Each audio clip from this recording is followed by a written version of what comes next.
Hello everyone, how are you? So you've been in this portfolio for some time as a member of the opposition, having recently been appointed as Minister. Tell us about your feelings about LGBTI plus inclusion. I will. I'll do the usual excellent acknowledgement that I'm on stolen Ghana land that's never been ceded, and pay my respects. Thank you. Pay my respects to Ghana Elders, past, present and emerging, and all other First Nations peoples.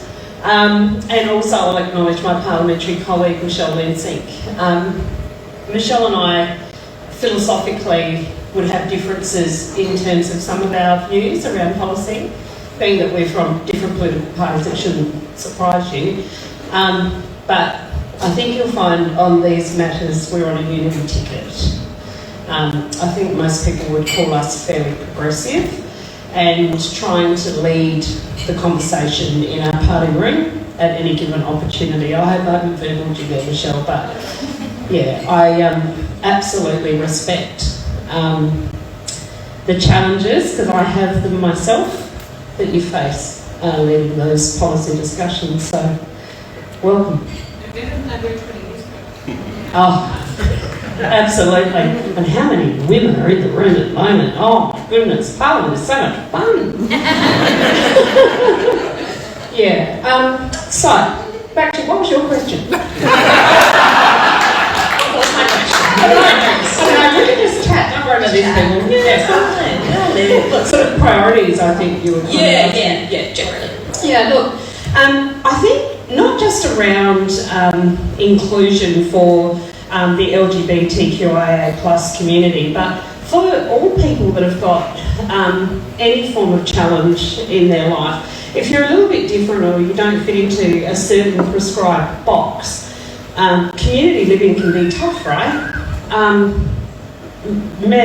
What people don't realise when they think they've got just a bit of a challenge is how extraordinary it is from day to day for people with gender and sexual diversity to be just accepted for who they are. I think from my point of view, the conversations that we need to have in the community are the important thing. So making sure that people from groups who need a voice are at the table. And last week and this week, I've been talking to young people who, given it's Youth Week, who also are needing a voice. And that's young people of a whole range of, from a whole range of diverse backgrounds. So we have a Ministers' Youth Advisory Council that we've kicked off. Some of you would remember it from years past, and one of our caucus members, for his sins, did kill it. And I've rebirthed it because I think that community consultation is absolutely vital. So you can guess what I'm going to announce. Go on, just do it, Matt. Go on, do it. We also will be having a LGBTQIA plus Ministers Advisory Council. So,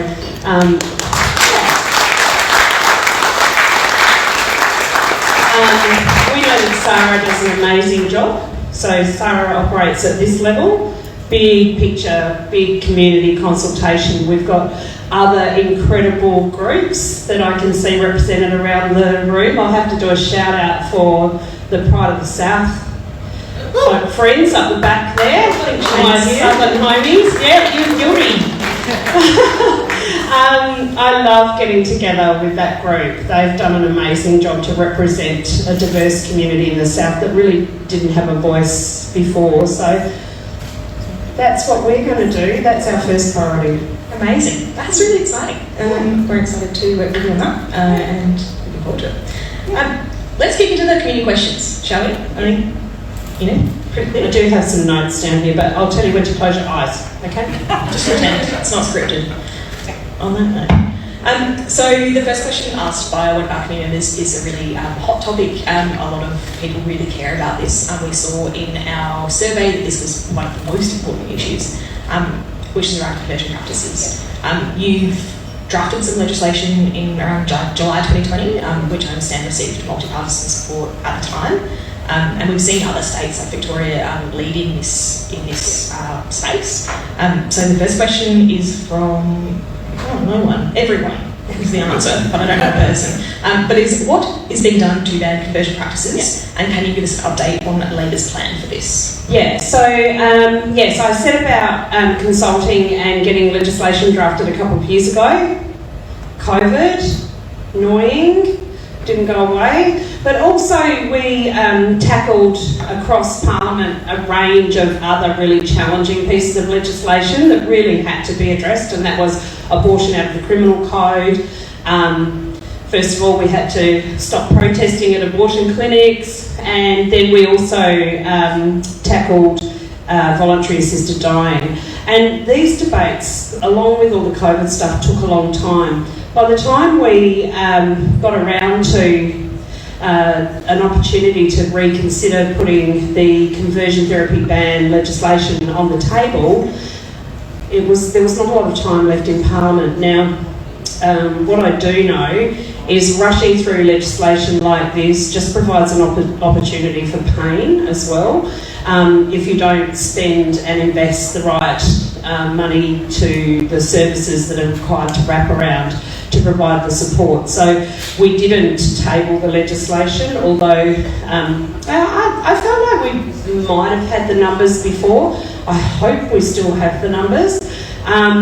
So we've started again to do consultation. The Attorney General, Kayam Ma, the first initiated man to hold the position of Attorney General, first Aboriginal man to be the Minister for Aboriginal Affairs, yay, is going to, that's an awesome. And he's my friend, like I'm just stoked. He will carry that legislation or the process to lead to that. We haven't firmly decided on the legislation at this point. We'll continue to consult. But look, the other day I met this really wonderful young woman in my office who reached out to us and wanted to share her story. We have first a problem that we say we're going to ban conversion therapy or we're going to stop conversion practices, and people are like, oh, that doesn't happen. You know? Yeah, and that's not a thing. The feedback we get as well. Like, that's not a thing. Well, it's a thing, right? And not just is it a thing, it's a really harmful thing. And I spoke, again, just as an example, to this wonderful young woman who is a professional, she's strong, I found her engaging and powerful. But she has been through a school system and with her family in combination has left her feeling like she can't talk about her sexuality at all, anywhere, anytime. She needs support and counselling. I don't know if she's here. But I just think it is the most terrible situation for people. I cannot imagine the pain that anyone must go through with this, to be in a situation where people don't believe that it's a thing to start with. So what she convinced me was my team and I are going to make sure that not just do we have a legislative framework, but we have a supported legislative framework. There is a bigger piece of community education and wraparound support that must happen at the same time. So that is the commitment. We'll get rid of it. We have to. Yeah, it's awful. Yeah. Yeah, I'm sorry. I'm sorry. And I think that, that view around the fact that, oh, it doesn't happen, it happens in America in gay conversion camps, or it happens years and years ago, it happened a long time ago. It is still an active issue, and it's one that our community really cares about. So we do need to see some action on that. Yeah, like on that, I just, like when you were mumbling away on some of those things, I was just like, I just read this book and I just forget his name. It's called The Happiest Man on Earth, I think it is, and it's like just this man's journey from childhood through to an older man as someone who survived concentration camps. And I read, while I was reading through that, I was just thinking, God, some of the stuff, this is just like that. It's just awful. So, yeah, I'm just so sorry that people are still living it, and also don't feel like they can get help, because, yeah. Yeah, look, I think that leads fairly nicely, unfortunately, into the next question. So the next question is around the religious freedoms debate. That debate at a federal level has caused significant harm to our communities. So the question from a member of our community is, do you think schools and organisations should be able to discriminate on the basis of gender and sexuality? And what can be done at the state level by you as an minister to protect us? Yeah, so again, this is a piece of work that we didn't go to the election with policy on this, so I openly admit that. This is a difficult thing to fix, although you wouldn't think so, would you? But it is a challenging piece of social change that needs to happen. And I'm certainly working with the Attorney General to make sure that we can do whatever we need to do to make sure that any form of discrimination is not a thing in our community. So, I'm very committed, obviously, and also the Education Minister, I've spoken to him about it, we'll continue to do that piece of work. So we don't have a policy to put anything in place at the moment. We're continuing, and you need to continue your lobbying on that as well. It shouldn't be a thing at all. In terms of any forms of discrimination, it's not acceptable. Yeah, look, I don't think you need to encourage us on Keep on lobbying. Even going. Yeah. Do you want some email addresses? I'll give them to you. Yes, actually. Yeah, great. I'm sure Michelle will help out too. So we'll move to Smurfy from Cheltenham, who wants to talk about violence against LGBTI+ people. As you may know, Sarah has lobbied for legislation to make violence against people on the basis of sexuality a specific hate crime, and to introduce harsher punishments. Some draft legislation was introduced, and from memory, I believe it actually passed. Yeah, it did, and Labor supported it, and it was basically it covered a whole range of criminal acts, charges, not just a hate crime thing. So yes, it's passed, it's gone through, it's a done thing. Done. I thought we did that. Quick answer, finished. Yeah, very exciting. But I guess the broader question is around what is Labor's plan and your plan to help protect our community from violence?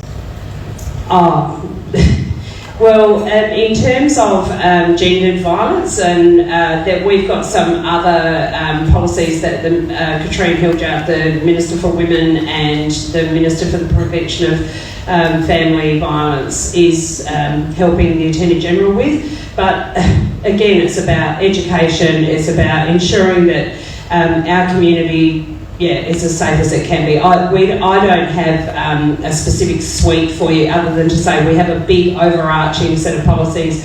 Katrine Hildyard was carrying some of that legislation in the last Parliament, and I know she is like a pest to Cayenne, so she's a real pest to him, honestly, she doesn't stop.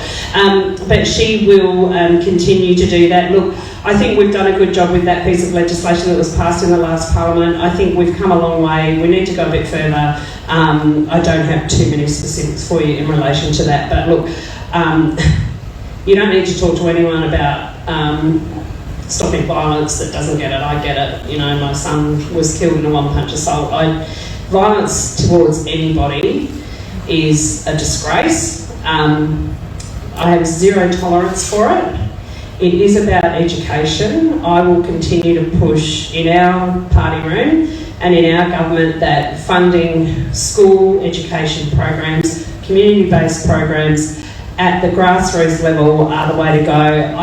I can't tell you how sick I felt last week seeing the stuff at the school at Whyalla. If people will do that to people that they know, what will they do to people they don't know? So, apart from continuing that push, you've got someone in Parliament that totally gets it. And you should not be subjected, nobody in this community, in this room should be subjected to that.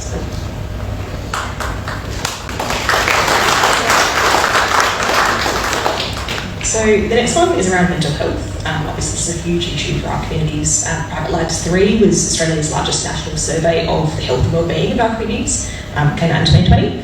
And it shows that queer Australians experience suicide and suicidal ideation at more than five times the rate of the general population. 75% of us have experienced suicidal ideation in our lifetime, myself included. Stuart from Marsden wants to know how you support people experiencing mental health challenges and isolation, especially those not on NDIS.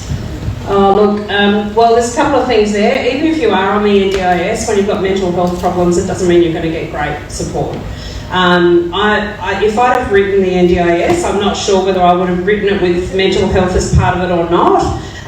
That might be controversial, but that's just my view, and I think that the NDIS does not respond well to any condition where it goes like this. Anytime you've got a nice steady line that you're living in terms of disability, NDIS is fantastic. You know they've recently had some legislative changes which will hopefully make responsiveness a lot better. Last week I met with Martin Hoffman and Dennis Napthine in regards to what is going on with the NDIS. So we are talking at the highest level. You would know, and Michelle has been part of this previously, part of the Ministers', it used to be called a DRC or Disability Reform Council. You can have those conversations at national level. I think that Federal Labor has got different plans in relation to the NDIS, and they will reform and do some different things. But in terms of people and getting support, unfortunately it is going to take a significant investment in the training and skilling of workers to be able to provide those skilled therapeutic wraparound supports for people to be able to respond to crises.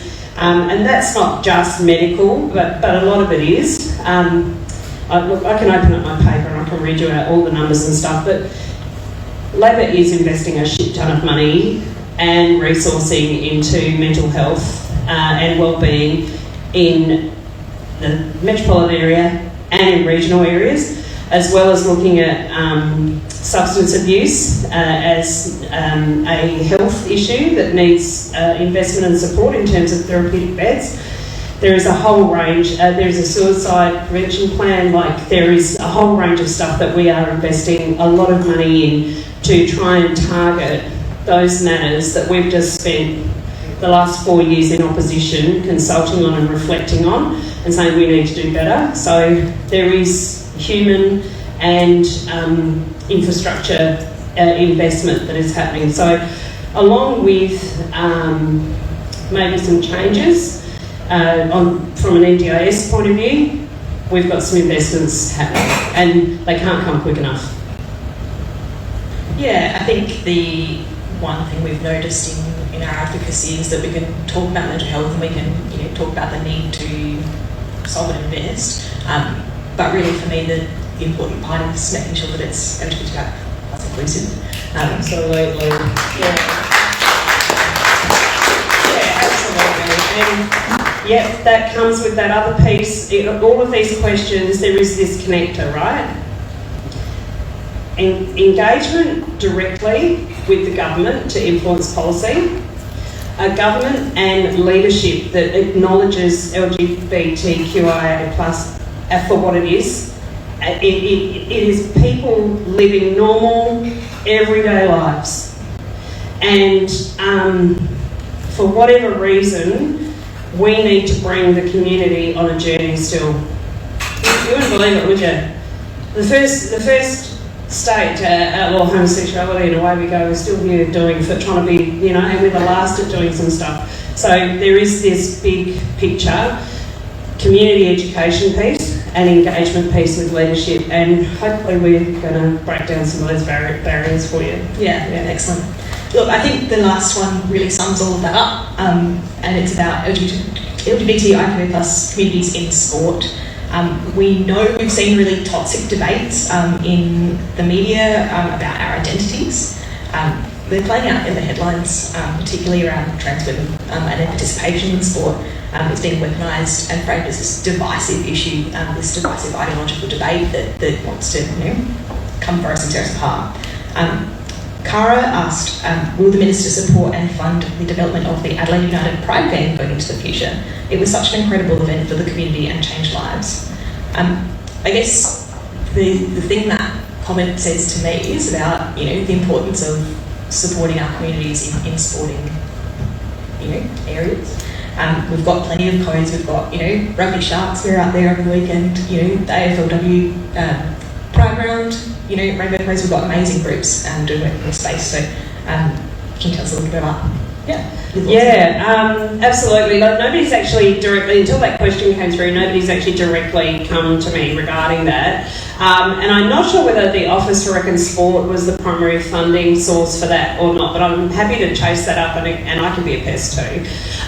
But look, with Josh Cavallo coming out and being an absolute flag on the hill in respect to respect, inclusion, role model, what's he got, an honorary doctorate? Flinders Uni this week, I think. Yeah, oh, well, okay, like, I'll go my adjunct professor and up your one. Yeah, whatever, Josh. Good on you. Makes me feel nice and relevant. Look, I think, the simple answer is it fits the bill, it meets the narrative, it's part of the community conversation. I'll have the conversation. DHS, and Office of Rec and Sport already do fund a lot of this stuff, so that will continue. I'll take that away, have a look at it. I can't imagine with such high-profile ambassadors, Erin Phillips, Josh, range of others. I can't imagine we'll get away with it if we don't take interest. I'm happy to take interest. Look, it's amazing. So yeah. Excellent, amazing, very good. All right, that's the end of the discussion questions. Thank Christ for that.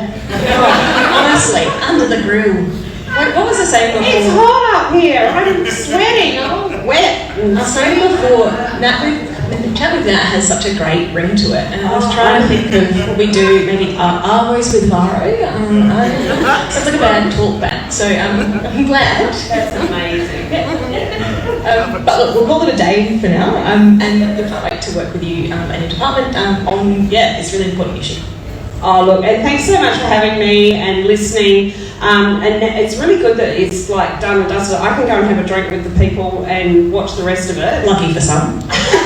But yeah, anytime reach out and keep an eye out on the DHS website and socials and stuff that post about joining the Ministers Advisory Council. I'm really looking forward to sitting down and chatting with people.